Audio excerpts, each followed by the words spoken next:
whenever you venture on the dirt path, nomading, entrepreneurship, there's a shedding of previous people in your life, previous friends that not only won't understand, but also won't support you.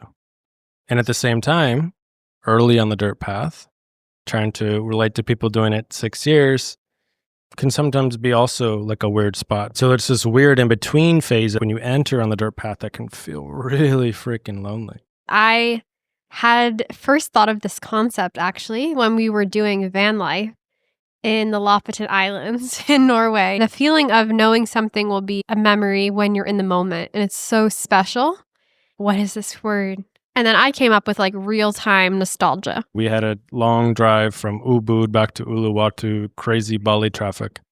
And the whole time just thinking about this moment, I was getting quite emotional. This podcast is about doing things differently, living life differently. And when every single element of our life is different, we haven't really done our relationship different.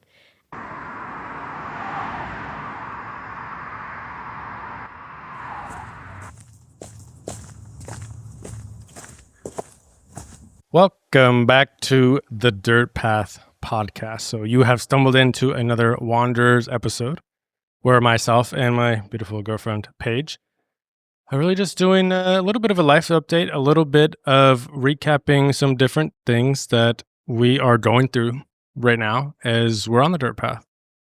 Because wherever you are on the dirt path, whether you've just started out, as you know, we have more, especially me, when starting your own business, or when you've been doing it for years and years, as we have with being digital nomads, you always encounter new, difficult, and unique things.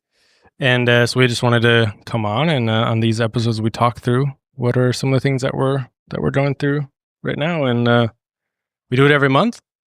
There's been a lot of things I feel like that's been happening in this last month. A lot of things to pull from. But to start, we wanted to talk about something because it was very, very powerful these last few days. And it's something that I think everybody can relate to, but I think the way we've lived our lives and being a digital nomad, it's even that much more powerful, which is the idea of fleeting moments, right? Moments that are so beautiful. And when you're in them, you're just like, I just want to do this more and more. This is such an incredible moment. You know, you're in this really powerful moment. But you also know that you have no idea if ever or likely you won't experience that same thing again. And so do you want to talk a little bit about what I'm talking about, Paige? These moments? These moments. Yeah, I'm so excited to be back on just talking deeper. Honestly, just the conversations that we normally have, just being recorded to then share to others who maybe will feel seen or feel inspired by our conversations that we have, and a little bit more into like the highs and lows of this experience on the dirt path.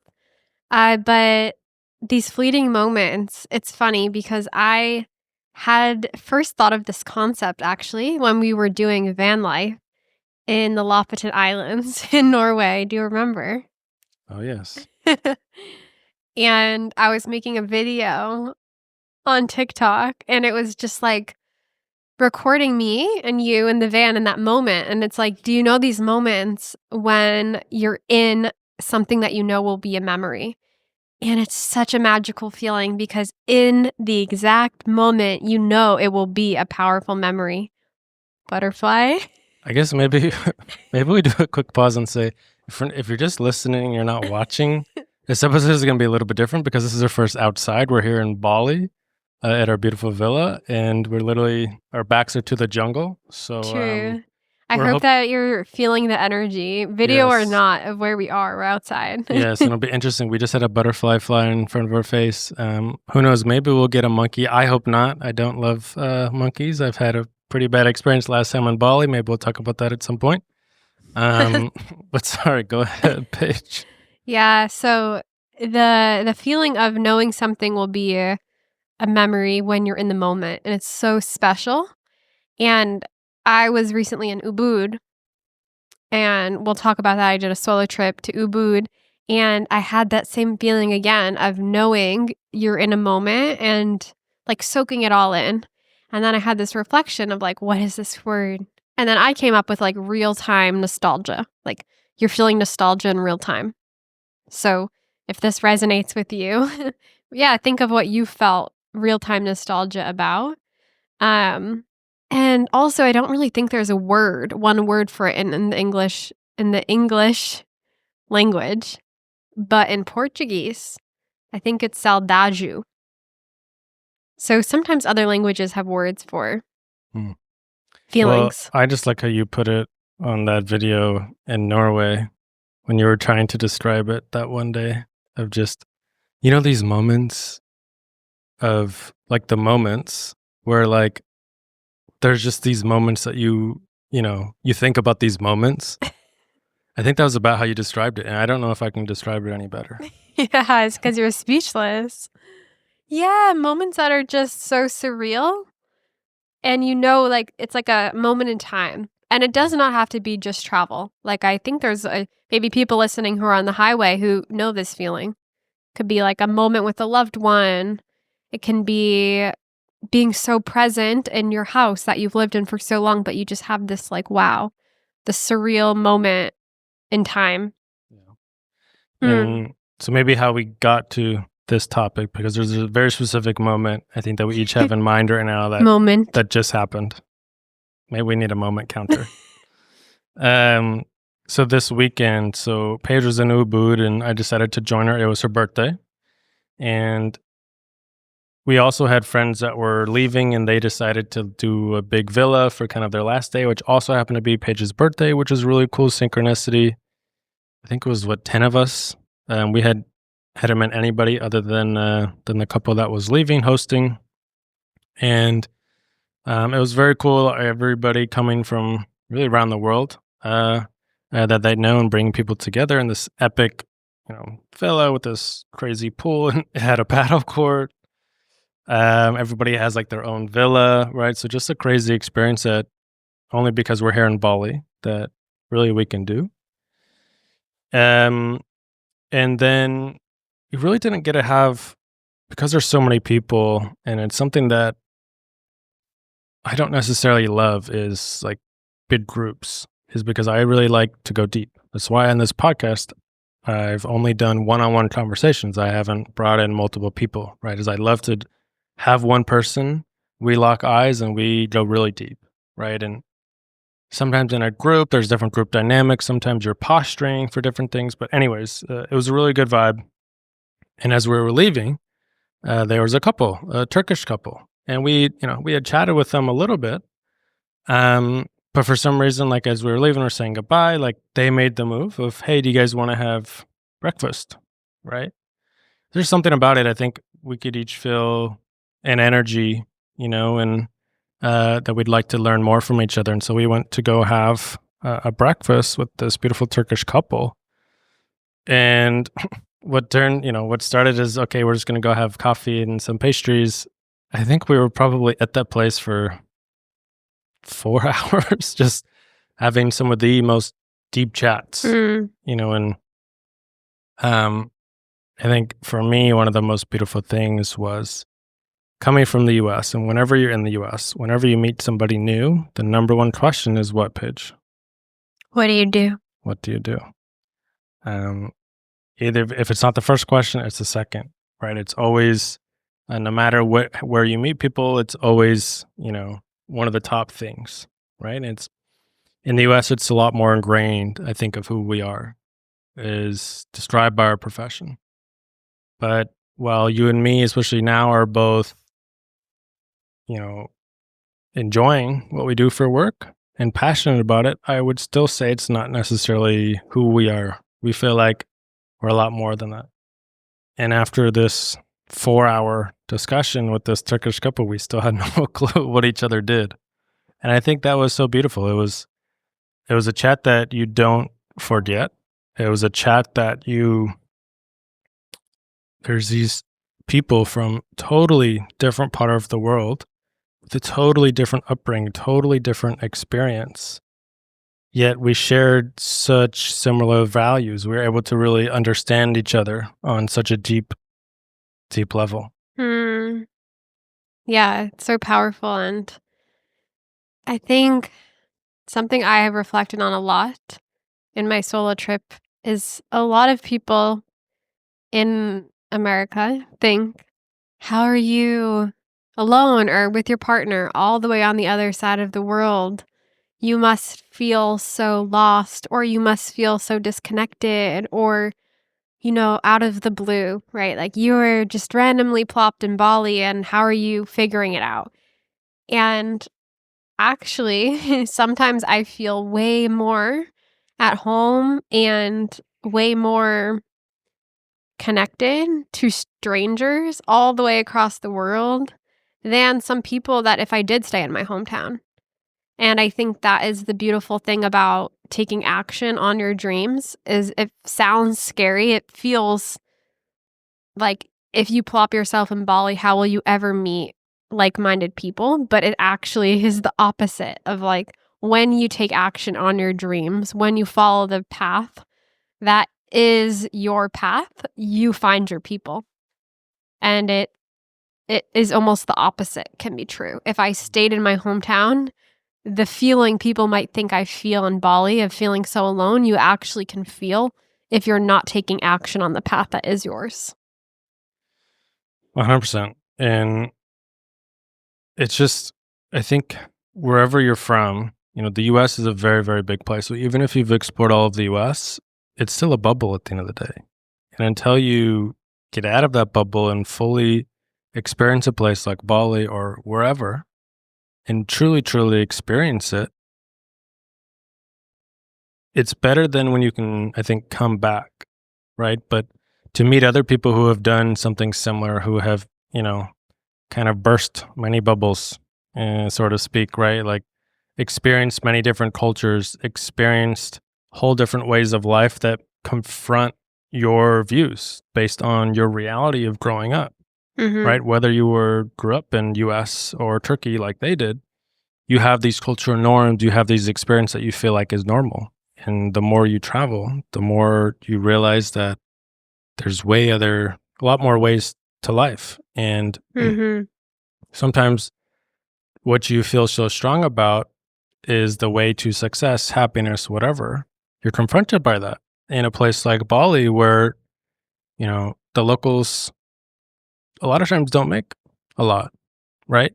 It's a lot different financial situation, but I challenge you to find people that smile more, right?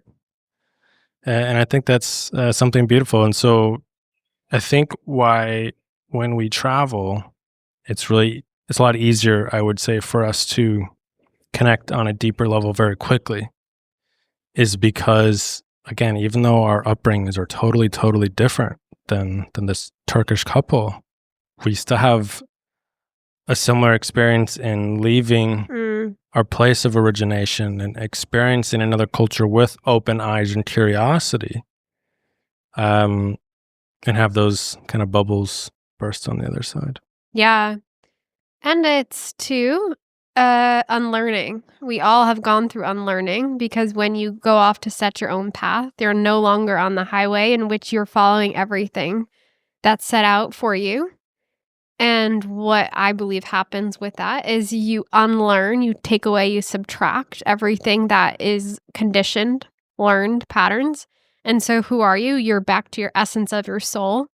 And there you are meeting other people on the dirt path who also are meeting you on that soul level. And so we talked about like, wow, that felt like, yeah, like a soul connection. And because I believe that, and if you put yourself in the right environments, you're meeting people's essence of who they truly are without those titles. They never even told us. We still don't know what they do. We also didn't even really share names for a bit of time because those are also titles, right? Who are you without your name? Who are you without what you do? Who are you without where you're from? Some people we've met actually in Thailand and Bali don't even really identify with where they're from because it's like, okay, well, I'm born there, but that has nothing to do with who I am. And it's these bigger questions that we can ask ourselves that sometimes we actually get quite hidden behind labels. We like to say, I know I do this. I am from this. My name is this, but what else?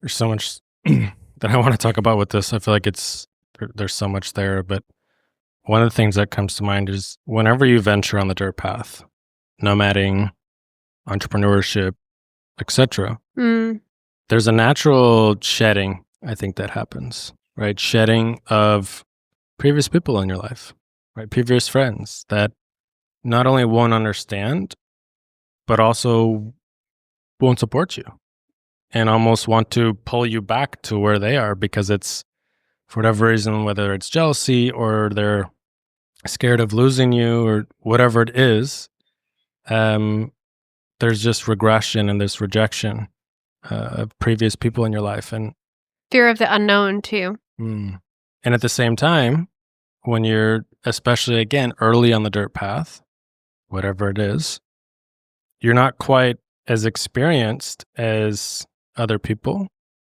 And so people super far ahead, it can be sometimes hard to relate to them because you just started, somebody who just started nomading, right? Trying to relate to people doing it 6 years can sometimes be also like a weird spot because you don't know if, you're just trying it out. You don't know if this is your thing. Like me with my business is a perfect example. I'm a couple months into launching my business. So as I meet people that have been doing it for 8 years, they want to help me, but there's a lot that I need to go through to really see their perspective and get it. And so there's this weird in-between phase, I think, when you enter on the dirt path that can feel really freaking lonely. And that's where I've loved this podcast, is being able to interview people and people that are truly ahead of me in a lot of different ways, especially the entrepreneurship side. But it's a space that I can ask genuine questions and try to give back to them by showcasing their story. But I think it was a really powerful moment for us in meeting this couple because, again, just at this phase on the dirt path, especially for me of being new at the business, I'm very much going through a shedding and an in-between phase. And so to meet people like this that you connect so deeply with was really, really incredible. I like the point you bring up around the shedding and maybe feeling disconnected from past connections as you evolve and grow and change. But also you feel maybe you're not on the same quote unquote level as somebody who's a role model or an inspiration. And I've felt that, I feel that, but I also have challenged myself, and also for anyone listening who resonates, the mentors that I have hired who I felt they're ahead of me or they're above me, the best thing you can also do is not put anyone up on that pedestal. That also is just coming up to share of like, yes, we do feel we are not on their quote level, but we all have something to share. And the only difference between that person and you is, of course, effort and intention and growth, yes, but also time. It's time. And so I think how we become those leaders is by eliminating that kind of mindset that there is a gap and that there has to be a gap.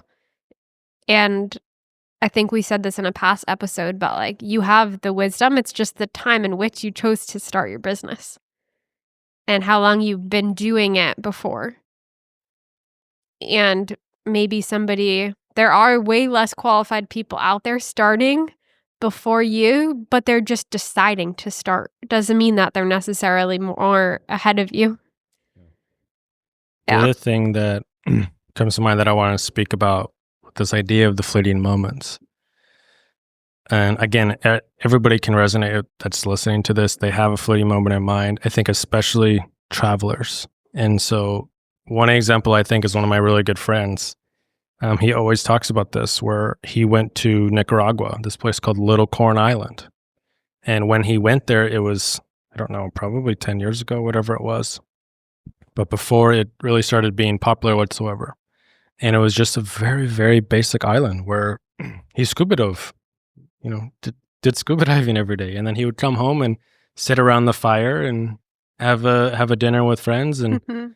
every once in a while go to a restaurant. And he said it was one of those places where like he didn't have cash, and I guess the ATM machines on the island weren't working, and all the restaurants were like, no problem, just have a tab. And he was there for a week or 10 days. And so the Mhm. last time he had to figure out how to get the money, and then he went around with this giant cash, just paying every single restaurant owner and having these beautiful chats with people, and and talking to him. And so, why don't you return? He said, well, I know it's changed and my experience isn't going to be the same.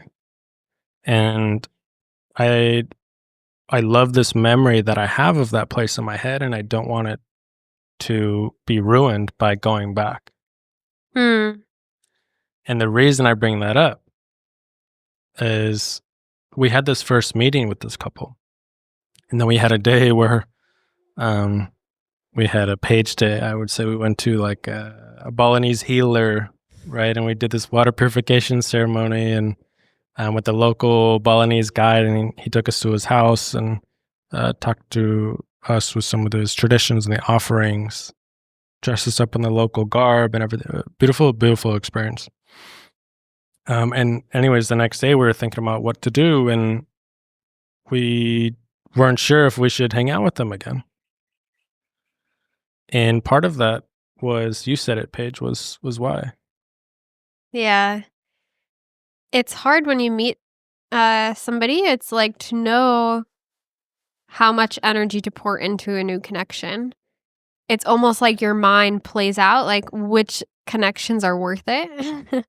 For example, our friends Remy and Elise that we met, we already had so many mutuals. They both were from the US.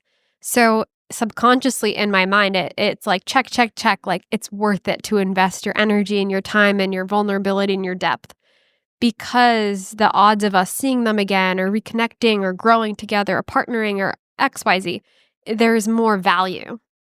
But then you meet somebody else, maybe this couple that's from Turkey, and we hit it off, but it's like, okay, we have one more day left in the same location. I don't know when we'll see them again. Yeah, we don't have plans to come back to We don't have Bali. plans. They're living here right now. Is it worth my energy to go deeper?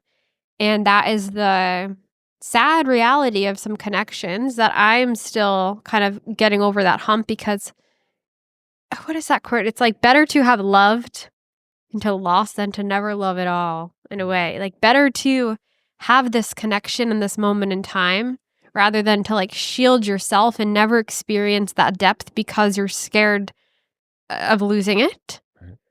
But that's the reality of the fleeting moments, is how do you choose who you put your energy into? And I think a lot of it is coming down to knowing yourself so deeply that then you know pretty quick who you're going to connect with.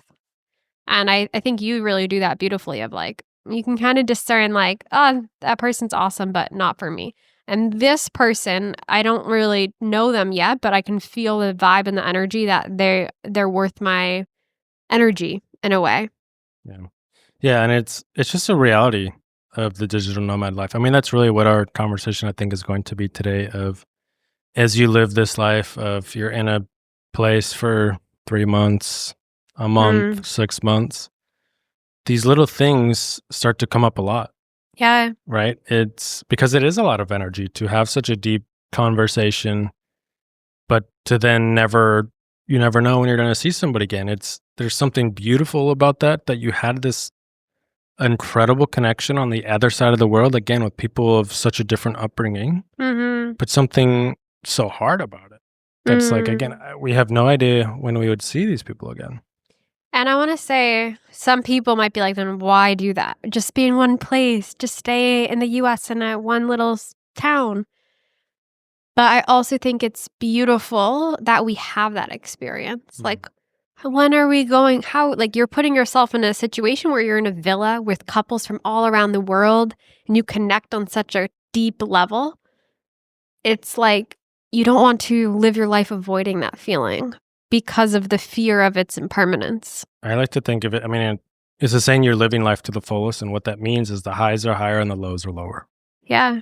I think sometimes, right, what you talked about, everybody knows the person that was spurned in one sort of relationship and then doesn't want to be hurt like that again, so never opens himself up to love. And what they're doing by, you know, saying that I don't want to experience this pain again, they're also guaranteeing they won't experience that love again. It's this natural shield that our bodies want to do. Because you don't have the highs without the lows. And it's a balance, right? And as we have these high highs, we also have the low lows, right? You have this experience of meeting these people, but you also know you might not ever see them again. And so that's these really extreme emotions, but to me it is living life to the fullest. And so anyways, we Yes. did decide at the end to reach back out and to grab another coffee. 5-hour session. Again, yeah, it turned into 3-4 hours of just these deep soul level chats. We still don't know what they do. Something so beautiful about that. And really came away with it. We had a long drive from Ubud back to Uluwatu, crazy Bali traffic. And the whole time just thinking about this moment of, I was getting quite emotional because there are people that you just don't connect with people that often this closely, right? Especially in this phase of where we're at, where I'm at. It's really, really special and so proud that we put ourselves out there and let ourselves experience that, because I know there is going to be a come down, but also feeling understood at that level and learning as well from the wisdom that they were sharing with us and we were interchanging was something that I'll never forget. And hopefully we see them again as well before we leave Bali.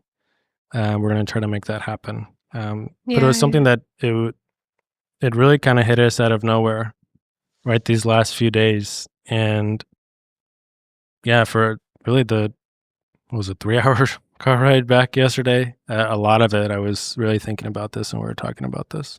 Yeah. I think digital nomading and travel in general is the biggest test of impermanence. So in yoga philosophy, impermanence is one of the pillars of life. Like nothing is ever permanent. And when we hold on and we are so attached to every single moment and every single person, that leads to suffering. And to me, travel is this microcosm of what life is all about, which is the impermanence of the one experience and to the people. And in that process, you learn to let go and to be present, have this present moment, and then to let it go and not to hold so tightly, because when we are holding so tightly onto something, that causes suffering. And so it's how can we enjoy as we are in this moment and then let it flow, let it go. Yeah, I think the moral of this very long story is let yourself fully experience it and be fully present, right? And the more you do, like you said, try to hold on to it and not ever forget it. And I want this to keep going on. And you're gonna, tweak your experience of it. The more you shelter yourself from the pain, the less you'll experience the joy. And I believe that's what life is about, is experiencing the sensations of life. So if you keep yourself in this neutral, comfortable, safe middle because you don't want to experience the high and the low, then are you actually truly alive and living? Wow. Deep. So one of the things that we did talk with them about that I think was really powerful for us in this moment was they had talked, I think they were been together for 6 years or something like this. And they had talked about their first couple of years were so hard because they had so many stark differences as people. And some of the differences they talked about were things that we're actively still trying to figure out for us, right? Like we have so many powerful similarities. We also have really powerful differences. And with that, there's this combining and this melding. And, we've gone back and forth. The pendulum has swung back and forth on certain things of too much this way, too much that way, or we're both coming too much in the center. And we're still trying to find a balance of some of these things. Like one of the things is Paige is a free spirit, the freest of free spirits. And I love that about her. It's what really attracted me to her. And I can be somewhat of the opposite. I'm more of a planner. She's go with the flow and I'm the planner. And there's beauty in both. Bringing my planning to Paige has helped her with her business, especially of being able to be productive and have a vision and be working every day, taking steps towards that vision. Oh, sneeze. But there's, on the other side, sometimes with the too much planning, it can become monotonous, right? And that's what sometimes I can get myself into. So then there's the Paige way where it's, the beauty of going with the flow and not planning everything to leaving room for the spontaneity. And that's beautiful. And that's something that I need to break me out of the monotony. And then there's with too much flow, sometimes it actually gives you less freedom because you have so many choices, you don't know what to do. And all of a sudden, before you know it, half of your day is gone because you're just thinking about what do I do? And it's something that we continue to work on and balance. And so also just hearing that vulnerableness and the openness from that couple was really powerful for us, I would say. And I don't think that part is special to relationships for nomads, but other parts are in terms of it's such a unique concept to Nomad. And I've talked about this before, but when you become a digital nomad with your partner, we're going to a lot of places we have known people that are there, which is nice, not necessarily super well though. And so when you're traveling a month, or 2 months or whatever it is, you tend to spend even more time with the partner. You tend to make kind of everything that you would get in if you had a community into that partner. So obviously your romantic partner is that, but they're also your best friend. They also become your therapist. They also become your gym partner. They also become your business partner and everything else. And while there's something beautiful in that, there can also be something, I think, at least for certain people, not necessarily the most healthy. Right. And I think it's something that this stint, especially as we've moved faster and in places that we haven't had as many deep connections to start, has been something that we've actively been working on in this Asia adventure. Yeah. I think the other piece is this podcast is about doing things differently, living life differently. And when every single element of our life is different, we haven't really done our relationship different. And I think that, like I shared, I did a solo trip, and the idea of that, at first, my mind says, why are you going to leave? Because most relationships, if you take space, it means there's a quote problem or you should travel together. So that's kind of the story your brain tells you. But then you remember every other part of my life is different. So why am I going to follow what's quote unquote normal in a relationship? And so that's something we're like actively in the middle of discovering. For us is like, yeah, what works for us when everything in our life is different. And we have some friends who are also entrepreneurs and also nomads. And it's interesting to see how they navigate it. But at the end of the day, it doesn't really matter how others navigate it. It matters how it works for yourself and for your partnership. And so, this is our experience. But for anyone listening, it's what works for you and also what feels good to your own path that you're on. Because you can follow role models, but if your life is fully different, then every part of your life should probably also reflect some sort of difference too. Yeah. Which is what this podcast is about. This podcast isn't about giving you as the listener the way to do it. It's about sharing stories of people living life differently so you can pick the path or the part of each path that resonates with you, because ultimately on the dirt path, you're going to be paving your own path. Yeah. When you start in this journey, there's not going to be this exact thing that you can just follow word for word, part for part, that is going to be for you, right? Hopefully we can highlight people that will help you and give you advice and gets you around one turn to get to the next spot. But it is going to be your journey. And so we're still figuring it out. Yeah, it's like we're giving a map with a rough plan of different... There's that word. plan.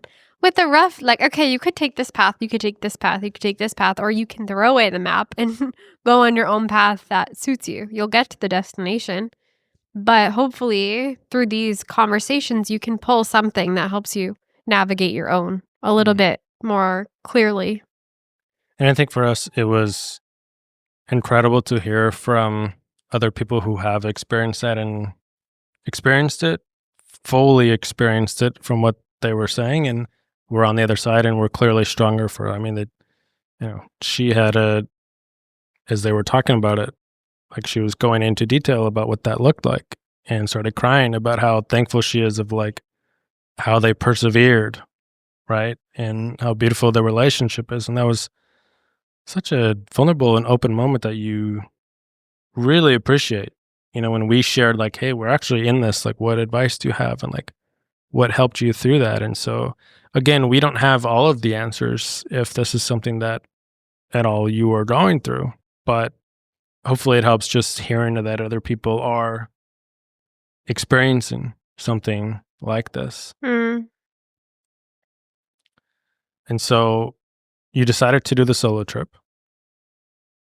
Not necessarily my favorite, because I am the quality time person in the theory, but knowing also for me it is going to be for the best, right? And having that independence back for each of us. And there was a lot of other reasons why you wanted to go to Ubud, and why were those? Yes. I'm on my path of authentic expression in your journey, and it's really hard to do that when you're not alone. If you're always with somebody else, you don't fully truly know who you are. I also feel I haven't spent that much time alone. And yeah, of course, it's fun to do solo trips, but there's a lot that also comes up of loneliness and getting curious about what is the feeling of loneliness? What is the feeling of fear alone? How do I overcome this? Who am I on my own? How do I create my own joy? How do I cultivate my own joy? How do I connect with people when I'm fully by myself and I know no one here? Or I go somewhere and I realize I know people there. And so I think solo trips should be more normalized for sure. And I think with the shift in generations, our generation in particular is changing that. I think the other past generations, you leave your parents' house and then you get married, and then you get married and you have kids, and you're never really alone. So the idea of being alone brings up fear, brings up discomfort, brings up why would you ever do that when you could be with people? But in being alone, you find who am I deeper? Who am I on my own? The dark and the light, the good and the bad of it. And to me, Ubud was just something that I really wanted to go to. It's like a spiritual hub, and I work specifically with soul-led leaders, with light workers, and I feel I didn't meet anyone other than a light worker there. If you're feeling called there, you go there for yoga, deeper authentic expression, discovery, and there's a lot of healers there. And so I just felt this nudge and this pull to go. And at the same time, you've been in this phase more of building in your business and growing and working in more output rather than this inner work. And so it only makes sense that you stay in that purpose and I go towards what I need so I can get the most out of being in Ubud and you can get the most out of what you need for your business. So solo trips can be powerful when, you both have two different desires and intentions. And as you grow as a couple, that's going to happen. You're not always going to be in the exact same page. Yeah. And maybe to just paint the picture a little bit more clearly for people as well is I used to have a 9 to 5, right? About 7 months ago. So I would always be going to a co-work. Paige would be going to a cafe or working from home. So we had a lot of separation of space there. And when I left, there was a period of, just enjoying life before I figured out what to do with the business and everything. So we're spending a lot more time together. I was helping you with the ripple effect with your business. And while that was great in certain senses, all of a sudden this independent time that each of us had was like taken down to zero, right? And then in coming to create my own business and everything, we each share a lot of ideas with each other. We help each other a lot, which is beautiful. And I really appreciate that. You are the podcast guest booker. Like you do so much for helping me find people and everything. And I help with like operations for your business and so much more. And there's something that's beautiful in that. But again, sometimes we can lose the separation of space if we're not intentional about that. And so again, it's not something that I necessarily love because I'm the quality time person, if people can relate to that.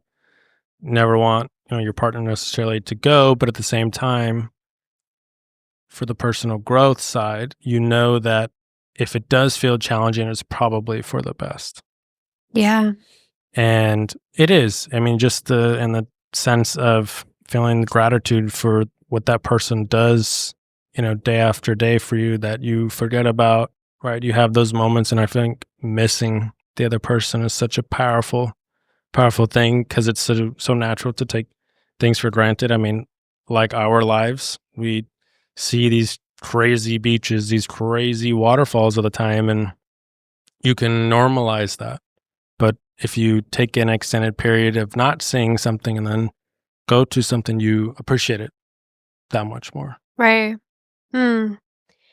It's like giving a space and the apartness makes the togetherness more strong. Anything from your solo trip that comes to mind to share?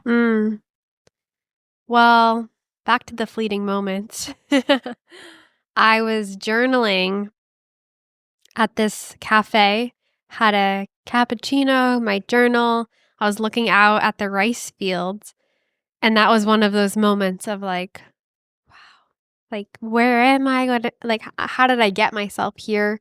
All of these micro decisions since I was young that got myself to this exact moment to feel confident to be alone. I remember when I was going to study abroad in Australia, I was so scared, like, to even go to the airport in Boston by myself. The idea of being alone in the airport was like horrifying.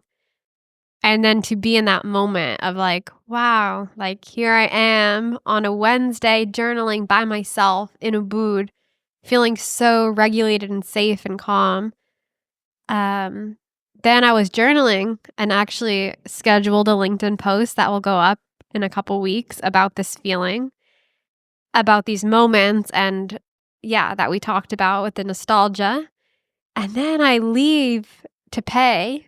And there's a bag that says, enjoy moments before they become memories. And so I was just like, wow, some things are just aligned. And I bought the bag and I don't buy much stuff. But if I feel there's a reason to buy something, I'll get it. So that was a special moment from my trip. Yeah, I do a lot of the planning with the logistics of where we're staying, where we're going, booking things. So it sounds like it was empowering for you to do that. Maybe you don't love it. That's why I do a lot of it. But I know for you, having that feeling that you can do it when you need is really powerful for you, like having that possibility for independence. And same for me. I mean, I just said a lot of times you find the guests for the podcast because you're the more social one of us. But when you were gone, I met, these little moments where if you were here, maybe let me back up. We're in a shared villa type of thing. So we have our own villa, but it's kind of connected with a few and there's some common areas. And so just here, I would go to the common area to get some water, get a coffee. And, maybe if you're here, I hurry back to do whatever we're going to do. But in that moment, I'm alone. I'm more apt to talk to whoever's there. Mm-hmm. So I had great conversations with people here to then have them come on the podcast and different things. And I was playing paddle and met a really cool guy to hope he'll be coming on the podcast, and had a great conversation there too. So there is that really beautiful thing of getting that independence, because we can fall into these comfort zones. And while I truly think being able to depend on somebody is beautiful, and I love that I can depend on you for so many things, it is also beautiful and empowering to take some things back every once in a while. I know I can still do it, because that's where the blend is going to be. You're not always going to be able to do things for me. I'm not always going to be able to do things for you. Like when I tore my meniscus in South Africa, you had to do a lot of things that you don't normally do. Yeah. And so I think that was again, while I don't love it as a quality time person to have the separate space, I do think it was, even for me, like so important to have, Yeah. and for everything that you mentioned for your own journey of what you're going through right now. Yes, and what comes up too for me is that I think we experience this through hardship. I think couples will go through a moment of hardship, and then one person has to step up. You mentioned the meniscus. And if you don't have space apart intentionally crafted and created, I think it makes those hardships so much harder, because it's so jarring of like, wow, I've never been able to, I've never had to do this. So like it makes that hardship even harder. Whereas if you just sprinkle in like solitude, some space, some alone time, I think when you have a hardship, it makes it feel like, oh, I've got this, because we've had this apartness for a little bit of time. So you just turned 27. Yes. Happy belated again. Thank you. Do you have your 27 lessons from 27 years for us ready to Hey, go? actually, at that cafe, I was journaling 27 things I've learned, but I'm Wow. only at like 5, so Okay. to be continued. How did it feel? How did this one feel for you? Yes, it felt nice. It feels Is the back starting to hurt yet? no. Okay. The back's just gonna start feeling better and better. That's how it works, actually. It feels good. Yeah, I think that when you are in alignment, it doesn't matter what the next year is. Like I don't love New Year's Eve because it's like, oh, here's this next year, let me change. And I also don't love birthdays and the fact that it's the birthday, so let me change. I think you can always change every day. You can always be in more alignment. So I feel in alignment. So it's just, how can I continue this for this next year? We'll check back in maybe when it gets to the big 3-0. That was a powerful one for me. 25 was, oof. 27's feeling okay, but who knows, next month, anything can change. Maybe before we end, we talked a little bit. So again, we're in Bali right now. We've been based in Uluwatu. Paige did the a week and turned into about like 10 days or something like that in Uluwatu, or Ubud. Ubud. Thank you. I went up there for a few days. I forgot we didn't share. We went to Canggu for a day. Oh, yes. Do you want to tell them what we did? Oh, that's a cool one. So we went to Canggu for a day. Most of it was spent in traffic. But we went to Chris Williamson of the Modern Wisdom podcast. He does like a live tour, and he did one in New Zealand and Australia, and a last show in Bali. And we happened to be here for the time of his last show that I saw. So I got his tickets, and a really, really cool experience to be able to physically see somebody that you've listened to. And not that I listen to every episode. I'll pull different episodes of the last couple of years, but on brand, there was a lot of wisdom there, I would say. And it's cool that it brings a certain type of people. Definitely, especially in Bali. Right. If you're going to Chris Williamson in Bali, it takes a certain type of individual to be here to go listen to that type of podcast. What were your biggest takeaways and learnings from his talk, especially as you have a podcast? A few different things. One is the main theme of this, I guess, tour, would you say? I guess his first tour is more, okay, this is how you get to the next level. Like these are success tips, all of this stuff. And this one was more, you are in general a high achieving person in many facets of life. Maybe you're still working on one, but how do you love yourself in this moment? Because for any high achiever out there, as you continue to progress in life, the bar just keeps raising. A lot of times we don't celebrate things. And so a lot of the talk was kind of about that trope, I would say. Yes. It's like once you get to a milestone, you don't let yourself relish in it because the bar is increased again. So you feel you've never reached it because the bar is constantly being raised. And there's beauty in that because that's how we do become high achievers. But of course, that's also why many high achievers still aren't satisfied. They can be miserable, right, in certain things, because if you can never reach contentment if you're constantly saying, I'm never enough. The other thing of just as I'm starting out with the podcast that he shared was 9 out of 10 people don't make it past episode 3.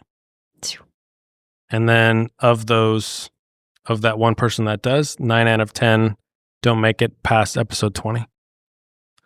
And I think this episode would be episode 19. We already have episode 20 recorded. I promised myself of doing it a year without stopping. If I was a betting person, I'd be taking the over on that. So that was really cool to hear. He also shared how I think it was 150 episodes before he made a single dollar off the podcast and 300 episodes before he made 100K subs on YouTube. Really powerful stats. It's powerful because it's very grounding. Now, money wasn't the driver for me making this podcast. It's to be able to, for like these episodes, it's contextualizing our thoughts that we're having. And Right. just for ourselves. It's also learning from these amazing trailblazers that I'm able to have on the podcast. Right. And so it's been a success in that aspect. Yes, of course, one day I would maybe like it to make money, but that's not the ultimate focus. Mm-hmm. But hearing that was quite grounding because for anybody who doesn't know, I don't want to be the person on the soapbox, but podcasts are a lot of work, right? Especially a video podcast like this. It takes probably a day to 2 days per episode of full on into the podcast. And so as I'm also starting another business, it can be a lot. But it's something that has been really beautiful for me. It's something that's continued to bring me inspiration, motivation, and knowledge from other people. So again, yeah, I would be taking the over on the year worth of episodes if I were the betting man. Yeah. And it's really cool for me to go to see him, Chris Williamson, in person. But something that I found super interesting is that we lined up as well to take a photo with him. And I think something I really reflect on is back to the comment you said before of like putting role models above you. I think it's such an interesting concept. There's really no lesson here other than observing that I think it's interesting of like, why do we need to take a photo with a quote celebrity?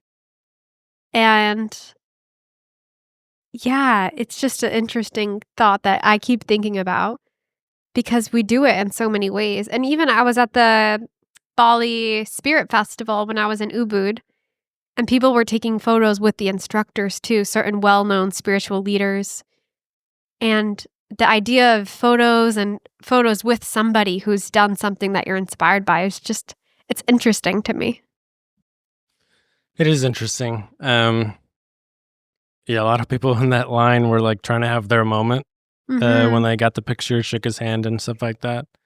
I just told them where I am in my journey very quickly. We took a photo, and I thought that was quite cool. To me, it's just cool to see somebody, like I said, that's you respect in so many aspects, from listening to, from putting themselves out there. Not that I've started a podcast. I know, holy crap, like 150 episodes before making $1. That's, again, at my current rate, 3 years, right?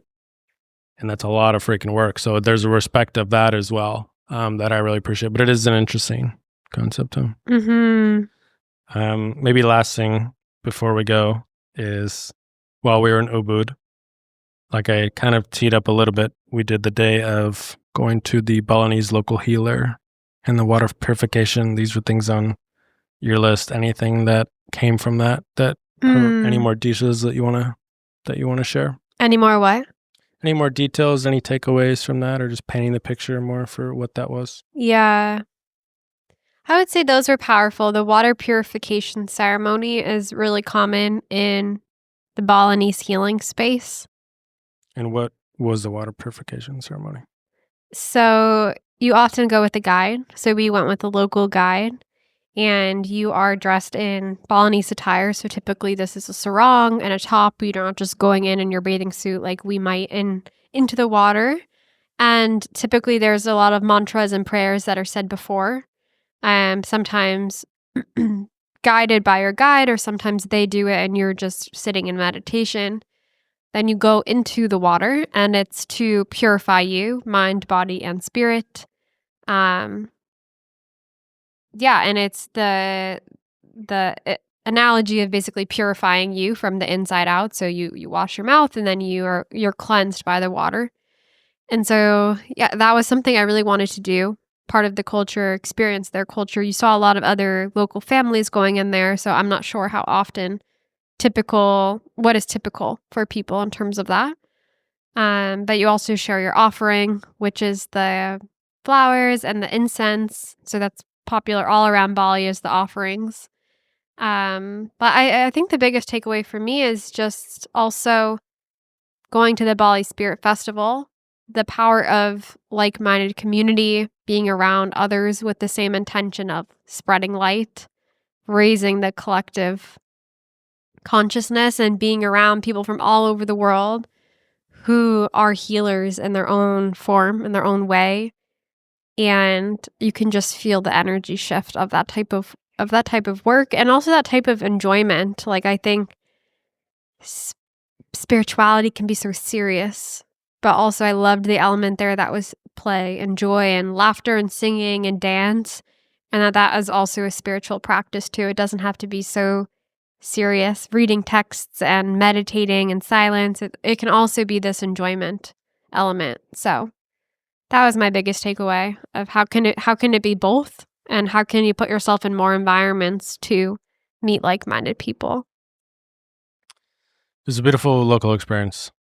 Yeah, it really was the true local experience. I know for the water purification ceremony, from what we heard from friends, a lot of them like, well, I don't know, like I've heard it can be super busy and if you go to like the popular place, but we went to really the local one with the local guide who was our Grab driver the day before, who was just kind of starting out this like tour guide almost business, and he took us to his house and everything like that. And so really special to have that full experience of what we talked about at the beginning, the bursting the bubbles of trying to put yourself in other people's shoes and being respectful of their culture. And yeah, I really enjoyed it. Yes.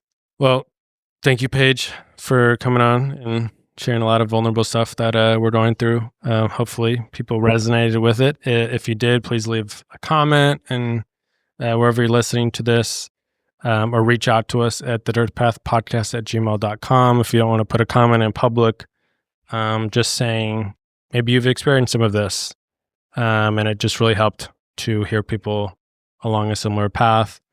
Whatever it is, we would love to hear from you. If you've been hearing, whether this is your first episode or many episodes, we have many viewers who have not subscribed on YouTube, who have not followed on Spotify, Apple. So please do that. Please give us a 5 stars wherever you listen. That really does help out the show a lot, and giving us some more brand recognition and being able to get even more amazing guests on the podcast. And next episode, maybe when we come on, we will recap our whole Asia experience as we're coming to the end here of our time in Asia. So, all right. Thank you, everybody. Thank you. I saw the exit sign flash by, a whisper in the breeze said, take a chance, don't wonder why, just follow where it leads. Oh, the dirt path, it ain't easy. No map to guide the way. Slow and hard, sometimes uneasy. You stumble through the clay. No signs to tell you where you're bound, no traffic to obey. But every step on broken ground builds something great someday.